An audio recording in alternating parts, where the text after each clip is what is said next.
সপ্তম শ্রেণীর প্রিয় শিক্ষার্থীগণ, আশা করছি তোমরা সকলেই ভালো আছো। তো আজকে আমি তোমাদের গণিত বইয়ের অনুশীলনী 2.1 থেকে 25 নম্বর পৃষ্ঠায় 12, 13 এবং 14 নম্বর এই তিনটি অঙ্কের সমাধান একসাথে করে দিব এবং খুব ইজিলি অসাধারণ টেকনিকের মাধ্যমে অঙ্কগুলো সমাধান করব। তোমরা অঙ্কগুলো দেখার পরে তোমাদের মনে হবে যে অঙ্কগুলো এত সহজভাবে করা যায়। তো যাই হোক, তোমরা শেষ পর্যন্ত দেখবে, যদিও ভিডিওটি একটু বড় হবে, যেহেতু এখানে তিনটি অঙ্ক সমাধান করা হবে, তাই তোমরা হচ্ছে কি ধৈর্য সহকারে এবং মনোযোগ সহকারে তিনটি অঙ্কই দেখবে। তো চলো দেখো, এখানে বলেছে দুটি সমান মাপের গ্লাস শরবতে পূর্ণ আছে। ওই শরবতে পানি ও সিরাপের অনুপাত যথাক্রমে প্রথম গ্লাসে 3:2 ও দ্বিতীয় গ্লাসে 5:4। ওই দুটি গ্লাসের শরবত একত্রে মিশ্রণ করলে পানি ও সিরাপের অনুপাত নির্ণয় করো। তাহলে আমাদের এখানে কি কি বলেছে, যে দুটো সমান মাপের গ্লাসের কথা বলেছে এবং ওই সমান মাপের গ্লাসে কি রয়েছে, শরবতে পরিপূর্ণ রয়েছে। সেই শরবতে কি কি রয়েছে, এখানে দুটো অনুপাত রয়েছে আলাদা আলাদা। দেখো যে পানি ও সিরাপের অনুপাত যথাক্রমে প্রথম গ্লাসে 3:2 এবং দ্বিতীয় গ্লাসে কি আছে, পানি এবং সিরাপের পরিমাণ কত রয়েছে, 5:4। তাহলে ওই দুটি গ্লাসের শরবত যদি একত্রে মিশ্রণ করা হয়, ধরো যে দুটো আলাদা আলাদা গ্লাসে শরবত রয়েছে, সেই শরবত যে আলাদা আলাদা গ্লাসে শরবত দুটো রয়েছে, সেই শরবতগুলো আমরা কি করব, একটি বড় গ্লাসে মিশ্রণ করব। তাহলে এই মিশ্রণ করার ফলে তাহলে কি হবে, পানি ও সিরাপের অনুপাত কত হবে সেটা আমাদের নির্ণয় করতে হবে। তো অঙ্কটা আমি খুব সহজভাবে করে দেব। তো দেখো, আমাদের প্রথমে কি লিখতে হবে, এখানে কি দেয়া আছে আমাদের প্রথম গ্লাসে, তাই না? প্রথম গ্লাসের অনুপাত কত, পানি এবং সিরাপের অনুপাত 3:2। তাহলে আমরা এটা লিখব যে দেওয়া আছে প্রথম গ্লাসে পানি ও সিরাপ, দেওয়া আছে কি প্রথম দেওয়া আছে প্রথম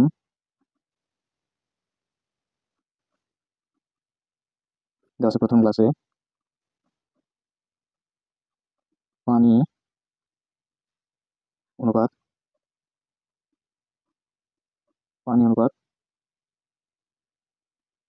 সিরাপ সমান, প্রথম গ্লাসে কি দেওয়া আছে, পানি অনুপাত সিরাপ কত দেওয়া আছে আমাদের, 3:2। তাহলে 3:2। এরপরে কি আছে, এখন আমাদের যে কাজটি করতে হবে, এখন আমরা অনুপাতের যোগফল করব। কি করতে হবে, অনুপাতের যোগফল। অতএব অনুপাতের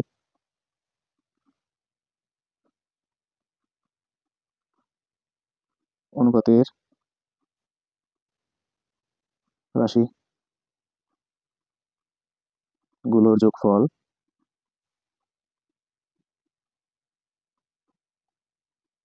কত, 3+2।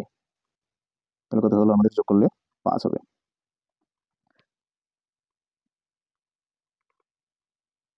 অনুপাতের রাশিগুলোর যোগফল কত হলো, 5, তাই না?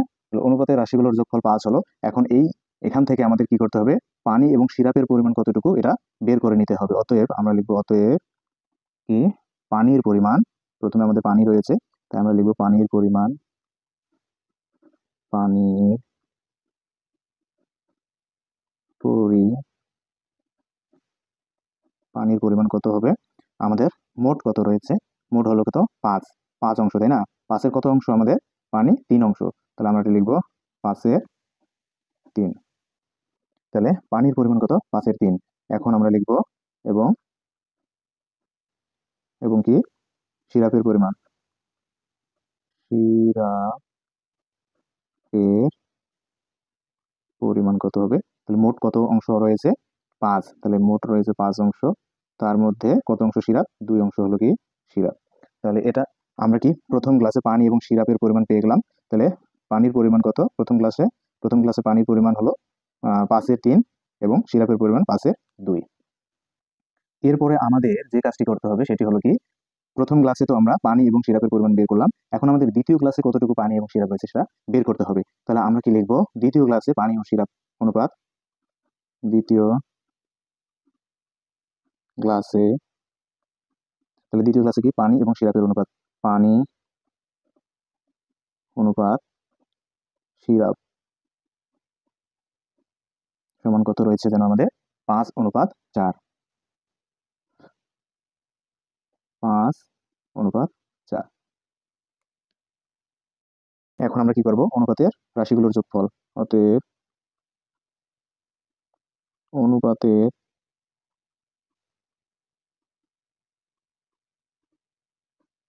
রাশিগুলোর যোগফল সমান কত? 5+4। তাহলে 5 আর 4 যোগ করলে কত হবে? 5+4 হতো 9। অর্থাৎ এখানে মোট হচ্ছে কি 9 অংশ কি রয়েছে, পানি এবং সিরাপ রয়েছে। তার মধ্যে আমরা এখন পানির পরিমাণ বের করবো। অতএব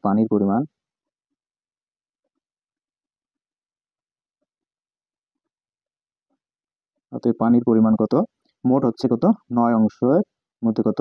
9 এর মধ্যে 5 হচ্ছে কি পানি, 5 অংশ হলো পানি। তাহলে সিরাপের পরিমাণ 9 অংশের কত? 4, 9 এর 4 অংশ। পানি এবং সিরাপ এবং দ্বিতীয় গ্লাসে পানি এবং সিরাপের পরিমাণ বের করেছি। এখন যেহেতু আমাদের কি করতে বলেছে? মিশ্রণ করতে বলেছে, তাই আমরা যোগ করে দেব। অতএব কি লিখবো আমরা? যে মিশ্রণের পর পানির পরিমাণ।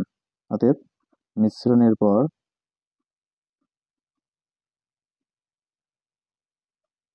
পানির পরিমাণ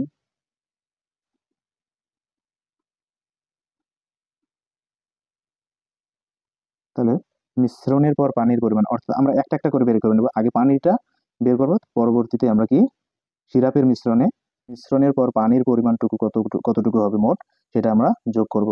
তাহলে আমরা প্রথম যে গ্লাস, সেই গ্লাসে পানির পরিমাণ পেয়েছিলাম কত? 3/5। এবং দ্বিতীয় গ্লাসে পানির পরিমাণ কত? 5/9। তাহলে আমরা এটা কি করবো? যোগ করবো 5/9। এখন আমরা কি করব? এই দুটো লসাগু করতে হবে আমাদের। তাহলে আমরা কি করব? লসাগু করব। তো 5 লং 45 হবে, 45। তাহলে এখানে কত হবে? 9, 27 যোগ আর হচ্ছে কি 5, 25। এখন আমরা যদি উপরে যোগ করে দিলে কত হবে আমাদের? 52 আর হচ্ছে কি 45। তাহলে আমাদের মিশ্রণের পর পানির পরিমাণ মোট হলো কি 52/45। এরপরে আমরা কি মিশ্রণের পরে আমাদের সিরাপের পরিমাণ কতটুকু হবে সেটা বের করে নেব। মিশ্রণের পর সিরাপের পরি তাহলে মিশ্রণের পরে সিরাপের পরিমাণ কি হবে আমাদের? তাহলে আমরা প্রথম গ্লাসে কত পেয়েছিলাম? 2/5। এবং দ্বিতীয় গ্লাসে কত পেয়েছি? 4/9। এখন আমরা যদি কি করি, 5 আর 9 এর লসাগু করলে কত হবে? 45। আর 9 2 18 যোগ 9 দ্বারা 45 কে ভাগ করলে 5, 20, 20। তাহলে কি করতে হবে? 18 আর 20 যোগ করলে কত হবে? 38। আর নিচে হবে 45। এখন আমাদের যে কাজটি করতে হবে, দেখো আমরা কি করব? পানি অনুপাত সিরাপ করব। এটা আমাদের কি মিশ্রণের পর কি বের হলো? সিরাপ। আর এর আগে আমরা কি পেয়েছি? মিশ্রণের পর পানির পরিমাণ পেয়েছি। এখন আমাদের কি করতে হবে? অতএব পানি অনুপাত সিরাপ সমান, তাহলে আমাদের পানির পরিমাণ কত? 52/45। অর্থাৎ এই যে মিশ্রণের পরে আমরা কতজন পেয়েছিলাম পানি? 52/45। এখন মিশ্রণের পরে সিরাপের পরিমাণ কত? 38/45। তাহলে এখন আমাদের যে কাজটি করতে হবে, এখানেও 45 রয়েছে, এখানে আমাদের 45 রয়েছে, তাই না? তাহলে আমাদের এখানে 45, উভয় পক্ষকে 45 দ্বারা গুণ করে আমাদের এই 45টা উঠিয়ে দিতে হবে। তাহলে আমরা এটা কি করব? যদি এই 45 এবং এই 45 আমরা উঠিয়ে দিই, তাহলে কি থাকবে আমাদের? 52 অনুপাত থাকবে 38। তো সাইড নোট আমরা লিখবো কি, যে উভয় পক্ষকে উভয় পক্ষকে তাহলে লিখবো উভয় পক্ষকে কত দ্বারা? 45 দ্বারা গুণ করে। তাহলে উভয় পক্ষকে আমরা কি করলাম? 45 দ্বারা গুণ করে পাই। তাহলে উভয় পক্ষকে আমরা 45 দিয়ে গুণ করে পেলাম এটা। এখন দেখো এটাকে আবার আমরা কি করতে পারবো? এটাকে আবার আমরা লঘিষ্ঠ আকারে প্রকাশ করতে পারবো। অর্থাৎ আমরা 2 দ্বারা ভাগ করতে পারবো। এটাকেও 2 দ্বারা ভাগ করতে পারবো, 52কেও 2 দ্বারা ভাগ করতে পারবো, আবার 38কেও 2 দ্বারা ভাগ করতে পারবো। তাহলে কি করব? এই 52কে 2 দ্বারা ভাগ করলে আমাদের হবে 26। আর 38কে 2 দ্বারা ভাগ করলে হবে 19। তাহলে এটাই হচ্ছে আমাদের কি উত্তর। তাহলে আমরা লিখবো উত্তর। এখন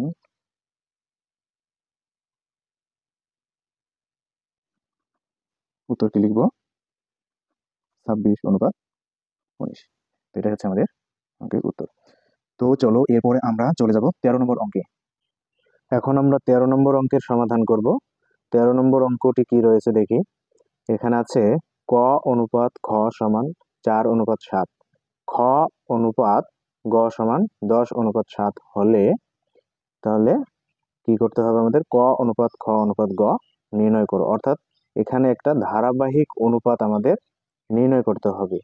তাহলে আমাদের এখানে কি আছে? দেওয়া আছে কি ক অনুপাত খ। তাহলে আমরা লিখব দেওয়া আছে, দেওয়া আছে, দেওয়া আছে কি আমাদের ক অনুপাত খ সমান কত? 4:7। তাহলে আমরা এটা লিখব ক অনুপাত খ সমান 4:7। এরপরে কি দেওয়া আছে? খ অনুপাত গ সমান 10:7। এরপরে খ অনুপাত গ সমান 10:7। এখন যে কাজটি করতে হবে, দেখো এখানে দুটো আলাদা আলাদা কি রয়েছে? অনুপাত রয়েছে, তাই না? এই দুটো আলাদা আলাদা অনুপাতে আবার এই যে খ, দেখো প্রথম অনুপাত এবং দ্বিতীয় অনুপাতে দুটোতেই কি রয়েছে? খ রয়েছে, কমন একটা রাশি রয়েছে। তাহলে এই কমন রাশিটার মান কিন্তু আবার ভিন্ন ভিন্ন। তাই আমরা কি করব? এই যে দ্বিতীয় অনুপাতের যে খ রয়েছে 10, 10 দ্বারা 4 এবং 7কে গুণ করে দেব। কি করব? এই দ্বিতীয় অনুপাতের খ যে রয়েছে, খ এর মান 10, 10 দ্বারা আমরা কি করবো? 4 এবং 7কে গুণ করে দেব। ঠিক আছে? তাহলে গুণ করার ফলে যে ফলাফল হবে সেটা হবে ক অনুপাত খ এর মান। নিশ্চয়ই তোমরা বুঝতে পেরেছো। এরপরে তারপরে কি করতে হবে? প্রথম অনুপাতের যে খ রয়েছে, এই যে খ, খ এর মান কত? 7। এই 7 দ্বারা আবার কি করতে হবে? এই নিচে যে 10 এবং 7 রয়েছে এটাকে গুণ করতে হবে। গুণ করার ফলে যে ফলাফলটা হবে সেটা হবে খ অনুপাত গ এর মান হবে। ঠিক আছে? তাহলে এই যে আমাদের এখানে দুটো আলাদা আলাদা কি রয়েছে? অনুপাত রয়েছে। এই দুটো আলাদা আলাদা অনুপাতের একটি কমন রাশি হলো খ। এই রাশি দুটোর মানও যেহেতু ভিন্ন, তাই আমাদের ধারাবাহিক অনুপাতে রূপান্তর করতে গেলে এই খ এর মান কি করতে হবে? একটা নির্দিষ্ট মানে রূপান্তর করতে হবে। এই রূপান্তর করতে গিয়ে আমাদের আহ গুণ করতে হবে। কিভাবে? তাহলে নিচের খ এর মান দ্বারা উপরের যে অনুপাতটা রয়েছে সেটাকে গুণ করতে হবে, এবং উপরের যে ক্ষয়ের মান রয়েছে সেই ক্ষয়ের মান দ্বারা কি করতে হবে? নিচের যে অনুপাতটা রয়েছে সেটাকে গুণ করতে হবে। তো চলো আমরা হচ্ছে কি এখন গুণ করে দেব, তাই না? এখন আমরা গুণ করে দেব এই ক্ষয়ের মান দ্বারা, অর্থাৎ 10 দ্বারা 4 এবং 7কে গুণ করে দেব।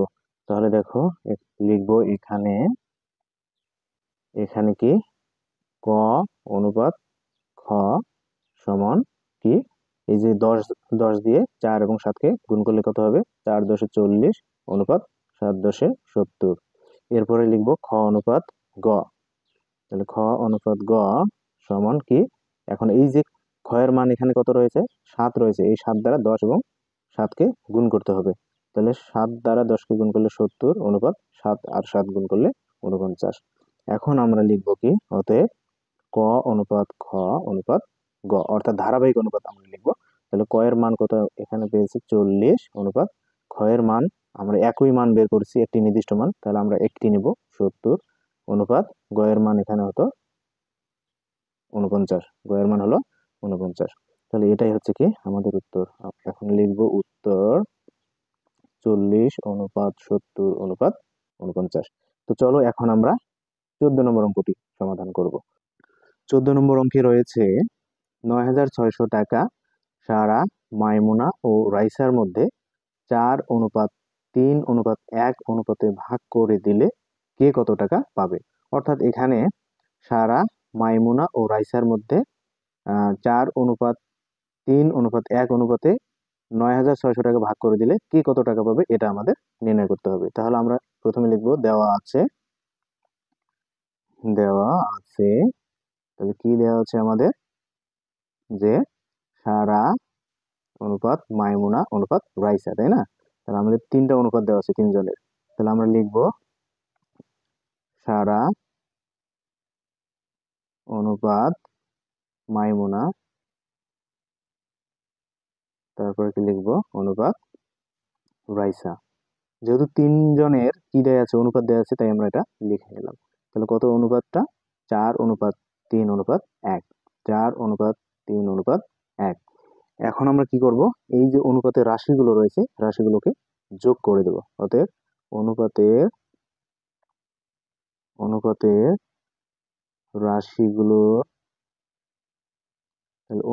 রাশিগুলোর কি যোগফল, অনুপাতের রাশিগুলোর যোগফল। তাহলে কি করতে হবে? 4+3+1। আচ্ছা, এখন এই যোগ করলাম কেন? এটা মূলত টোটাল কত অংশ টাকা রয়েছে এটা বের করার জন্য। তাহলে মোট যোগ করলে কত হলো? 8। এই 8 অংশ টাকা সমান কত? 9,600 টাকা। তো এই 8 অংশের মধ্যে আবার কে কত পাবে এটা আমাদের বের করতে হবে। এখন আমরা লিখবো কি? সারা পাবে। তাহলে সারা পাবে কি কত টাকা? আমাদের 9,600 টাকা, তাই না? তাহলে আমরা এটা লিখবো 9,600 এর 9,600 টাকার কত, যে এই 9,600 মোট কত অংশ? 8 অংশ। তাহলে 8 অংশের কত পাবে সে? 4 অংশ পাবে। সারা কত পাবে? 4, তাই না? তাহলে আমরা লিখবো 8-এর 4 অংশ। তাহলে সারা যেহেতু 4, তাই আমরা কি 8-এর 4 অংশ লিখেছি। তাহলে এত টাকা সমান 8 দিয়ে যদি 96-কে 9,600-কে কাটি তাহলে হবে 1200, আর 1200-কে 4 দ্বারা গুণ করলে হবে কত? 4800 টাকা। এরপরে তাহলে সারা কত পেল? আমাদের 4800 টাকা। এরপর আমরা বের করব মাইমুনা কত পাবে। তো চলো দেখি আমরা বের করি। এরপরে লিখব অতএব মাইমুনা পাবে কত টাকা? 9,600 টাকা এর কত? 9,600 টাকা মোট কত অংশ? 8 অংশ। 8-এর কত অংশ সে পাবে? 4 অংশ, সরি 3, তাই না? 8-এর 3 পাবে। তাহলে কি এত টাকা। অতএব 8 দিয়ে যদি 9,600-কে কাটি তাহলে কত হবে? 1200, আর 3 দ্বারা 1200-কে গুণ করলে হবে 3600 টাকা। এরপরে তাহলে মাইমুনা কত পেল? সারা মাইমুনা বের করলাম। এরপর আমরা রাইসারটা বের করবো। তো রাইসা পাবে